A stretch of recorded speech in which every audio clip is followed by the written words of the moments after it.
சிறை அப்படின்னு ஒரு படம் பார்த்தேன். நல்லா இருக்கு. அதாவது நல்லாவே இருக்கு. ஒரு போலீஸ் ஸ்டேஷன், போலீஸ் என்ற அந்த உலகத்தில் ப்ரொசீஜர்ஸ்லாம் என்ன, என்ன ஒரு ஒரு காம்ப்ளிகேஷன்ஸ், அதெல்லாம் ரொம்ப நுணுக்கமாக காமிச்சிருக்காங்க. அந்த இந்த ப்ரொடியூசர் பையன், லலித்குமார் பையன் நினைக்கிறேன், அந்த பிள்ளை நல்லா தான் நடிச்சிருக்கு.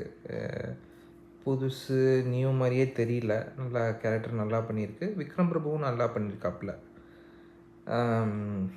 யதார்த்தமான மூவி, நீட்டாக எடுத்து முடிச்சிருக்காங்க.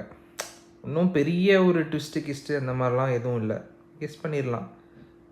ஒரு ஒரு ஒரு ஒரு ஏட்டையாக கூட ஒரு 2 மணி நேரம் டைம் ஸ்பெண்ட் பண்ண மாதிரி இருந்துச்சு.